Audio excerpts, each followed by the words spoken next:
Ajay Srivastava from Dimensions as well on the show right now. Ajay, hi, good morning.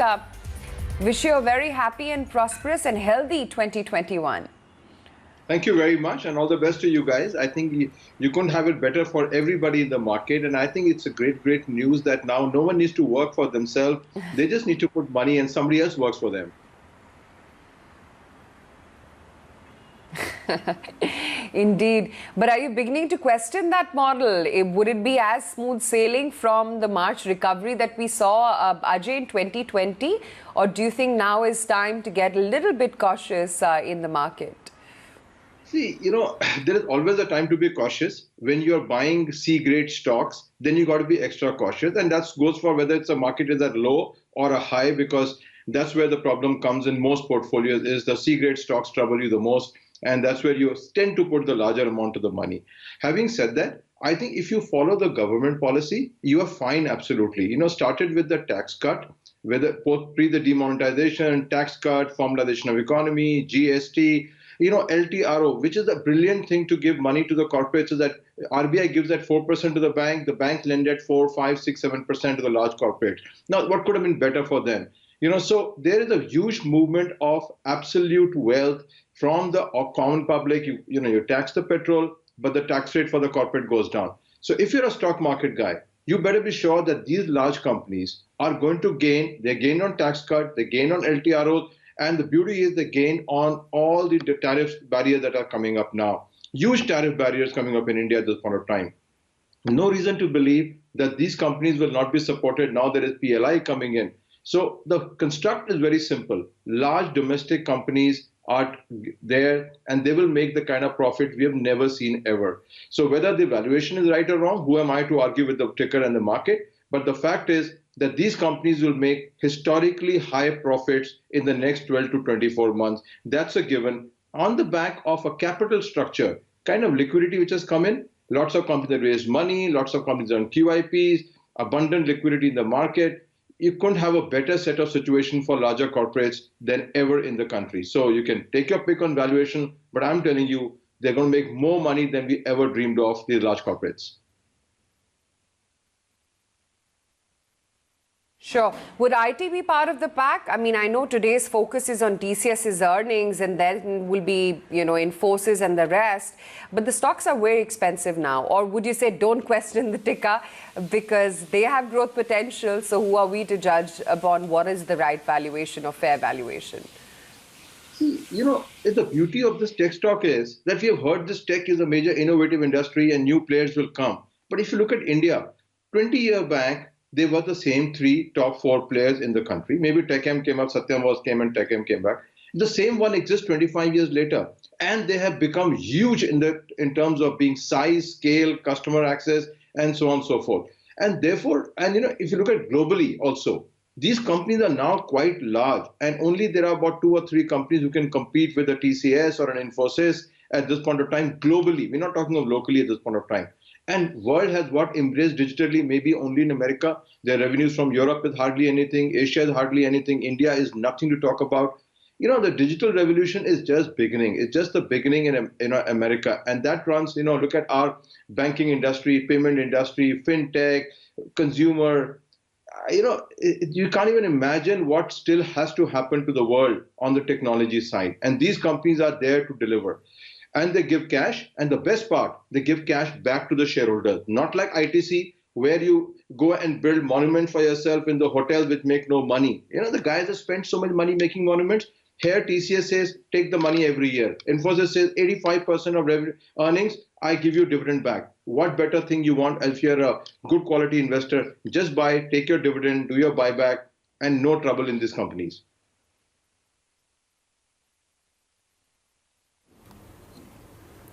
Ajay, so how does one understand the pricing in this sector? TCS will not grow at 50%. TCS at best, I take the base effect aside of last year, will see a growth of 12 to 14%. That's the most optimistic and the most bullish number on the street. For a company which is growing at 12 to 14%, I agree that they're giving stock back. I agree that every 2 years they will do a buyback. Do you think 30 is a deserving P multiple, or 40 is a deserving P multiple, or 25 is a deserving P multiple? See, as an investor, obviously you would like to lower the multiple to get in the company. The problem is coming that today, if you look at globally, Neeraj, what's happening globally? Look at a company like Snowflake. That's running at something like 70 times, not we may argue about that, of sales multiple. We're talking of earning multiple. NASDAQ is full of sales multiple. Whether you talk of Palantir, whether you talk of Snowflakes, and the biggest poster child, Tesla, 30 times sales. But that's not the argument. The argument here is that these companies have a moat which is almost unsurmountable at this point of time. And that lends credence to the fact that you have assured annuity income and revenues coming from them. It's not like Tata Motors, where some cars may do well, some cars may do bad, right? That's not the good. Out here, longer term contracts, strategic contracts, and their ability with the new technologies to build the moat is so strong that there's no competitor is going to come into place. And you give them a premium for that. That's one. Number two is last 3 years have decisively changed the equation in favor of the companies versus the employees. Earlier, the biggest cost used to be the attrition of employees. They had to keep giving increases month after month to retain the employees. Now that's settled down. The attrition rates are down. People have wanted to go back to gravitate to larger companies. And therefore, I think their biggest cost element is the first time in the history is under severe control, and they're able to control the people cost compared to what they make out of them. So two things, moat and the people cost. And the third is you do not have a competitor. Now, and in a global context, how many Indian companies can say that? And the last point, which is the most important, is money to the shareholders.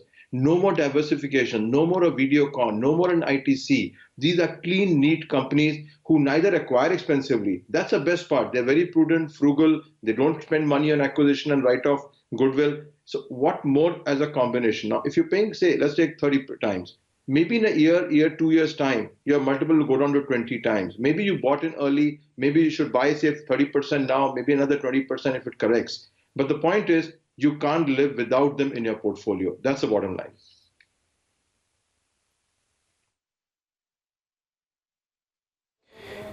If Tesla is a mega trend, for a minute, let's assume EV is the future. Elon Musk is the richest man on the planet. And if that's where the world is migrating, how can an Indian investor benefit from that? Because when the entire e-commerce started and when Jeff Bezos became the richest man, it in a sense re-rated a lot of e-commerce. It gave birth to InfoEdge. It has also given a birth to a different kind of an economy. So if world is telling you that EV is the future, for an investor, how can you capitalize on it? Three things. One, everybody in India is allowed loans, which is $250,000 per person to invest abroad, right? So that goes that you can easily invest abroad, and even including Indian funds like you have US funds, you can go participate in that. And you saw the meteoric rise of India Mart Intermesh. From 2,000, 3,000 rupees, it's moved up rapidly, and because that's the only surrogate e-commerce company on a B2B basis in India on a listed space, and you've seen that what's transpired in the company. So you need to be there. The third part. This year is going to see the largest number of IPOs that is going to come in this sector, whether it is a Byju's, whether it is a Nykaa, and you got to be ready with the cash. If you're 100% invested and at that point market is dodgy a little bit and you don't have money, you could be in trouble. So one way is mutual fund is the best way to get into it. You got enough. You got even a listed ETF on NASDAQ. You don't need to worry about. You can pay in rupees and acquire US asset at this point of time. You got Indian equivalence companies into the fray, and the more the IPOs coming into in the system. So I think all those four are good, should be good part of the portfolio. And partly what you see, I'm sure the valuation uphang is coming also because most people were not invested in these things, just the way what's happened to Bitcoin. So now the catch up is going on that your portfolio in India were primarily geared towards cement, etc., but you forgot these companies. Now with the discovery, there is a FOMO effect of trying to catch up and say, I need to have them in the portfolio, which is very important. And that's what is driving the valuation of this company. Look at a global construct. How many people actually have exposure to an Amazon or a Facebook or a Google or a Microsoft? Really speaking, in terms of investment dollars outside the US, hardly anybody. Now, as the flavor catches on, can you imagine what's going to happen in the next 3 years as all Indians, Chinese, Africans, and all other nationalities start to allocate 10 to 20% of their investment surplus to US stocks? Man, it's going to be a ride of the life.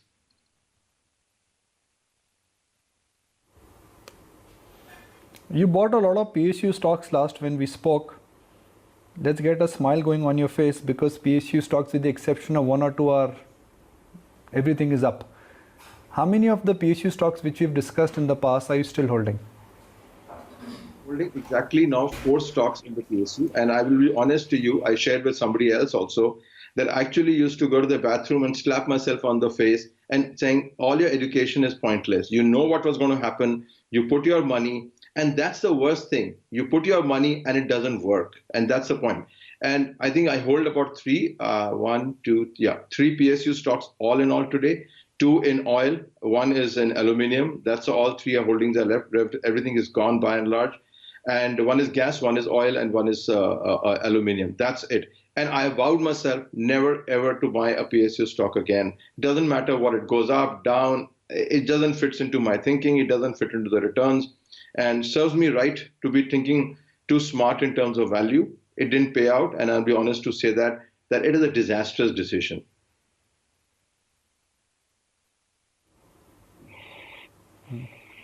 Okay. So I will not go back on the pain point aspect. Let's talk about what has worked for you. And what has really worked for you is technology. And what has worked for you is that you bought into some of the niche technology companies. For 2021, what are you proposing to your clients? What kind of orientation are you likely to keep for the money which you manage, your personal money, and for your client-facing money? See, first is, as I said, very important to have a diversified, at least minimum 1/3 portfolio into US directly or indirectly. I think that's a given. You have to diversify out of India into global companies, because you don't get access to those companies in India. So that's the one big aspect of the management. The second is, we believe that the metal story will continue for the next 12 months at least. And therefore, it's not be good idea to get out of metal at this point of time. You will see several such cycles coming in the metals, and therefore you need to start capitalizing on the metal story. That's the big story. We're going to be there. The third large one is the consumer-facing stories in India. I think you will have a re-rating of liquor stocks in this country, because I think led by the Delhi government, there'll be tremendous amount of rethinking as to what we think about liquor trade in this country.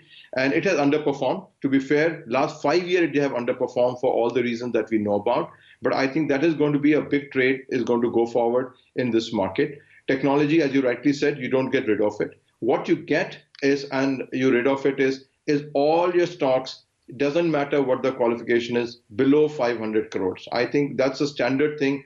And it's equally important to us to see what we're not going to invest in. Doesn't matter, we will miss some stories. That's all right with us. But we will certainly not be caught at any point of time in a market with investments in companies below 500 crore turnover.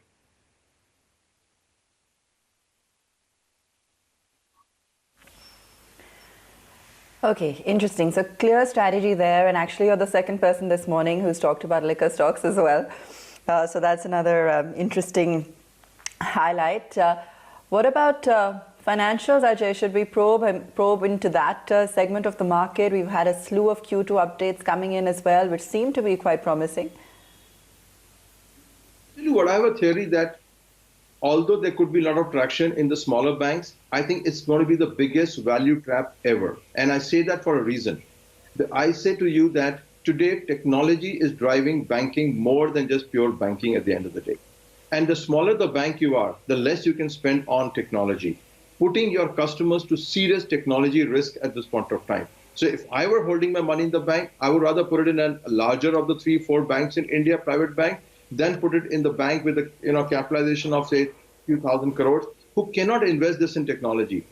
Your money is going to be at the biggest risk in a bank, not because the bank will take wrong decisions. They have done it in the past. Lots of Indian banks have done it. But because they're not going to be able to invest in technology to protect your asset. Cyber threat is going to be the biggest aspect of banking, and where you put your money and how you use your credit card. And therefore, the top 3 private banks are the safest place to be and for you, plus the services they offer. Now you look at HDFC or ICICI. You open an account, you open an Indian depository account, you open an Indian brokerage account, you open a US brokerage account, all seamlessly running into one bank. Now, that's the kind of service high net worth people are going to use in India. So I'm very focused. All our holdings are in the large banks. We shall not take up the smaller banks and put our money to risk. Although people ignore the technology risk, believe me, it's one of the biggest risks coming your way as we manage your money more and more through digitally. So large banks, please load on. And RBI is going to give them more and more money. It's a beautiful trade. RBI gives you at 4%, you lend at 8% and go home and sleep. You don't care about the deposit money, and he can bring your FD rate down. What better business can you be in? So you better be investing in that and making your money.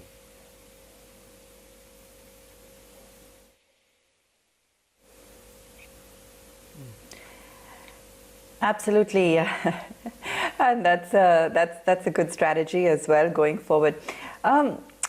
Anything that's surprised you, Ajay? When we've been taking a look at the trajectory over the last couple of quarters, of course, we've seen certain pockets of the market just go from strength to strength. But what's really come up from behind and taken you by surprise in terms of the kind of buying interest it's witnessed? Anything even from the broader markets, perhaps that stood out? I think what surprised us most was the metal stocks. I think the way the climb has happened is the most incredible. It is beyond all imagination the way they've climbed, whether it is steel, whether it is Vedanta, whether it is NMDC, whether it is Nalco. If you look at it, the climbs are astronomical in an economy which is still has a negative 7% growth rate, doesn't look like having more than 5 to 7%, maybe a little higher next year. I think this metal stocks have just surprised us to absolutely where they are today. That's one. And the next point was surprised us was this continuous re-rating of health stocks. Now, if you recollect it, they haven't performed for 5-7 years in a row. But in 1 year, they made up for everything that they do. So two sectors, metal and I think pharma, surprised us most that such dormant stocks, continue to be dormant for 7 years, perform. And what did not surprise us is stocks like NTPC, dog for 20 years, dog for the biggest rally in the market. Now, if this rally cannot take up an NTPC, you can imagine what kind of a stock that is, man.